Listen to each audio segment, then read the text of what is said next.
Coming up next, a UFC lightweight division bout.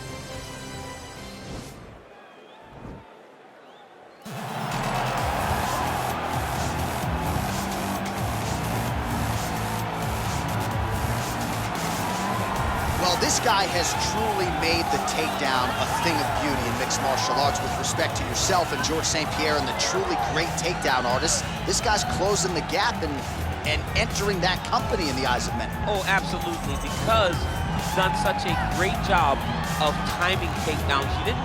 I haven't seen anyone so good at slipping a jab into a takedown since George St. Pierre. Right. He does a phenomenal job of getting from step 1 to step 2 before his opponent even realizes now he's in on my leg.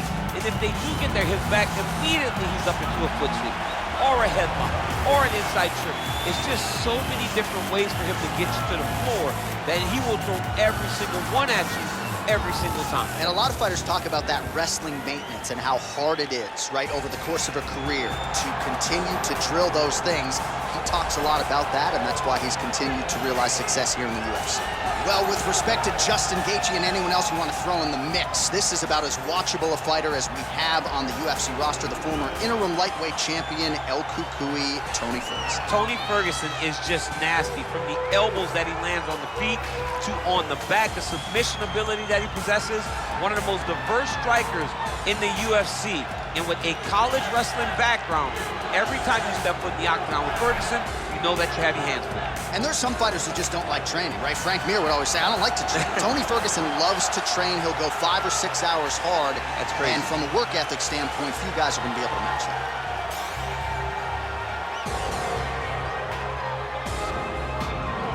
And now our tale of the tape for this lightweight scrap. Ferguson is 9 years the elder. He is 1 inch taller. He will have a 3-inch reach advantage. We set it inside the octagon. Bruce Buff. Ladies and gentlemen, this fight is 3 rounds in the UFC lightweight division. Introducing first, fighting out of the blue corner.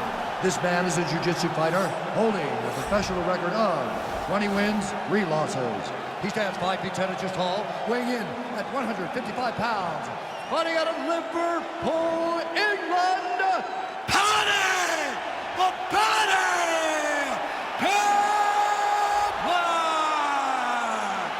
And now introducing his opponent, fighting out of the red corner. This man is a freestyle fighter, holding a professional record of 26 wins, 8 losses. He stands 5 feet 11 inches tall, weighing in at 155 pounds.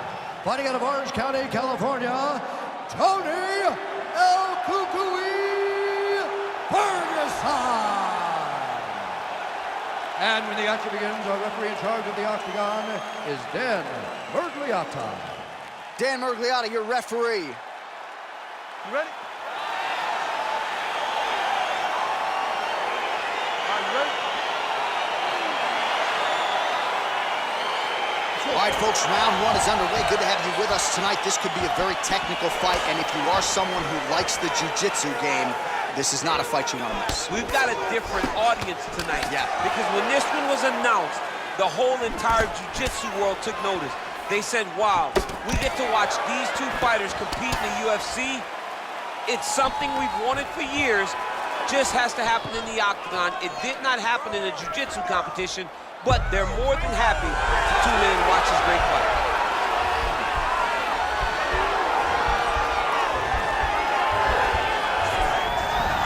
Brilliant submission defense there.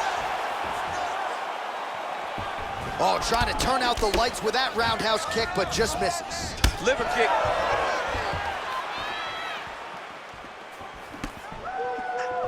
All right, he closes the distance, gets the single collar tie. Fantastic takedown, and man. this might just be a matter of time.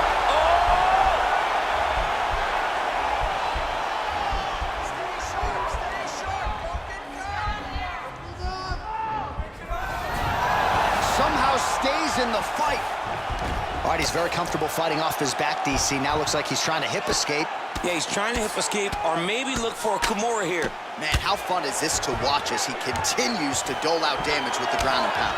Take it back to the days of guys like Mark Coleman, just beating people up in the ground and pound. This guy is a throwback fighter and he's very fun to watch. Yeah, the Godfather would be proud. Ferguson's attempting to pass here, but he's denied by the defense. How about the speed on that reversal there? I mean, I know you can get out of some bad spots, but not with that type of speed. You cannot allow him to get leverage on the bottom. What a sweep. Oh, right in the mount. All right, so you got to be careful playing on the ground with this guy. You don't want to mess around for too long.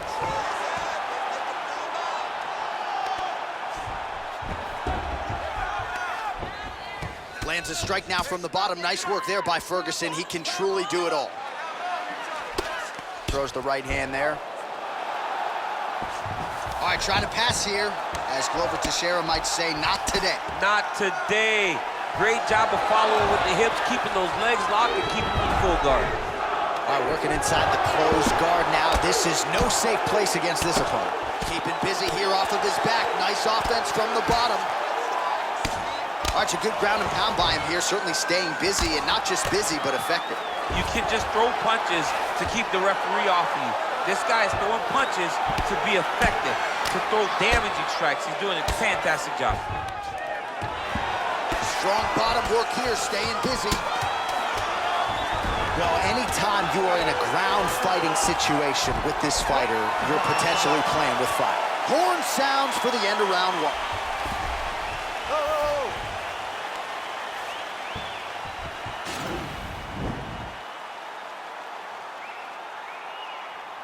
All right, so the takedown's the big storyline in that previous round. Let's look back at some of the highlights, DC, and got to be pretty discouraging to get grounded that many times in one round. Oh, it's so discouraging because all you want to do is let your offense go, but every time you're getting dragged to the floor constantly, you're starting to get fatigued. He's starting to wear on you. Let's see what type of effect it takes on his offensive approach as the next round starts. All right, here we go with round two. Look at him whip his hip into that kick.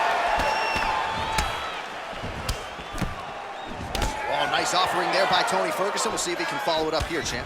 I mean, he usually does. He does not let guys off the hook. Tony Ferguson is a guy that has a killer's mindset, and when he gets you hurt, he's looking to finish. Big, powerful punch lands. Now he gets back to range. Oh, John, that was so nice. What a beautiful takedown. All right, operating inside the closed guard now. A lot of top pressure being applied here as he works out of side control.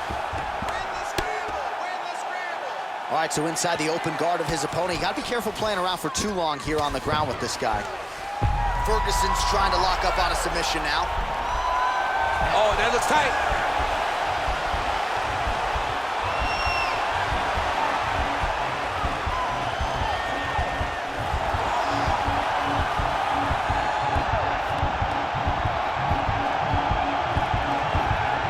All right, so he postures up. Wow. Now into his mount.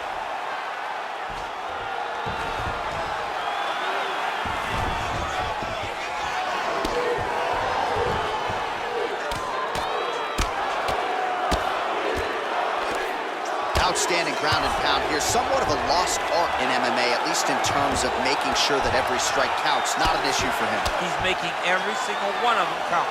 He is not pity-patting. He's not touching. Every punch that lands, he wants you to feel it. Well, these are some excellent ground and pound strikes here, DC. There's an efficiency with which he operates in these situations. He knows exactly when to throw, exactly when to hold, and it's allowing him to really control the grappling aspect of the fight. There's a song there, right? Know when to hold him, know when to fold him. Yep, absolutely. All right, has the guard closed here. I love watching this guy move on the ground. Another nice transition there. Such a high-level grappler. You don't see that very often. Rubber guard for him now, DC. Some people believe this is nothing more than a stall tactic. What do you think the offensive fighter is trying to do? He needs to regain his posture, right? He needs to shove that foot down from around his neck, shove it down, build your base, get that arm free, and then get back to work, trying to advance position to your ground and pound. Right. If you play in there, you can find yourself in a lot of danger if you're not careful. All right, working on the ground here. His opponent's feet on the hips. Working off of his back here. Looks like he may try to hip escape. And he landed the right hand there.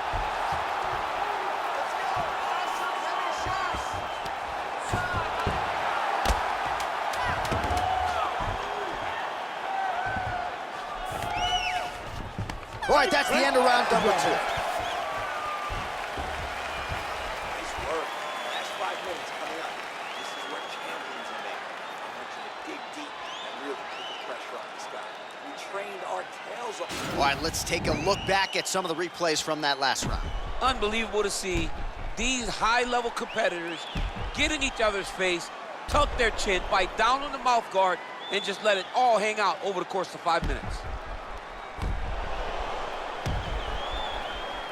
All right, here we go, DC. Our next round is underway, and he's chasing some punch stat records tonight. That was some serious volume and efficiency in the previous round. Normally you see that in boxing, where a guy just throws so many strikes.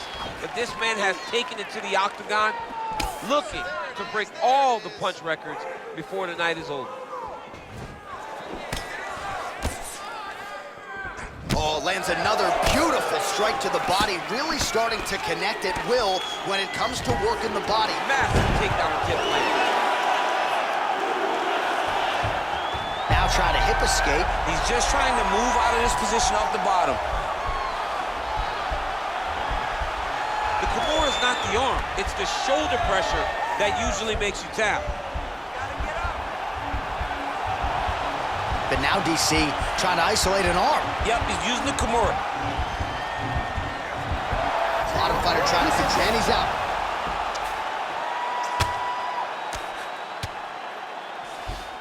All right, we'll see how he chooses to defend here.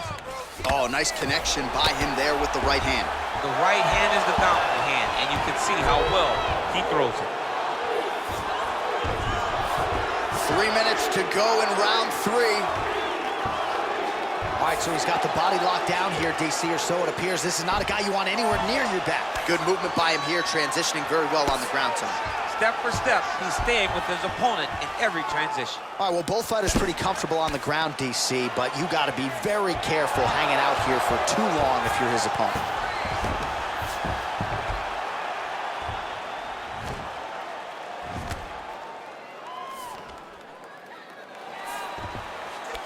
Well, you know, I don't like the gi very much, but I have an appreciation and a healthy one for these type of transitions. You can tell he's been in a gi at some point in his life with the way that he moves so freely. I'm skipping jiu-jitsu next week, too.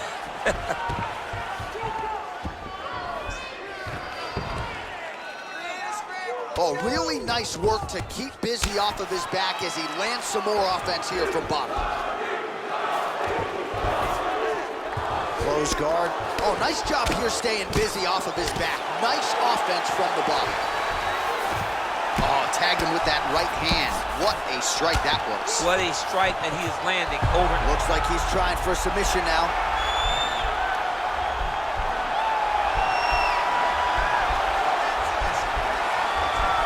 Oh, wow, oh!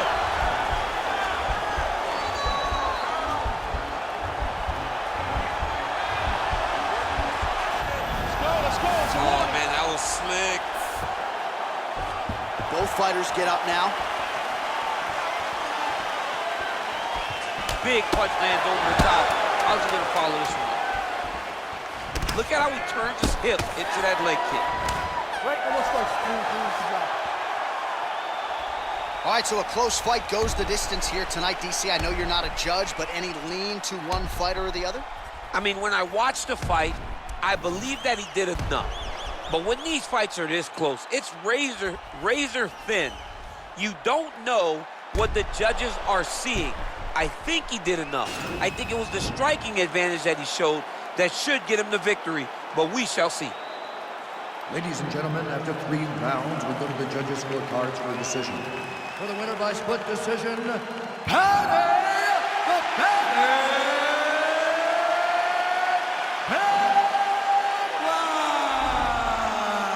All right, well, congratulations to him there, and I think 5 years from now they'll forget that it was a split and not a unanimous decision, but that was a close fight. I mean, that was a very close fight, and that's the most uncomfortable decision in the world, to walk to the center not knowing if you did enough to get the job done. Fortunately, he did enough, and he got the victory. 5,000 capacity, then spread that over the UK and then add the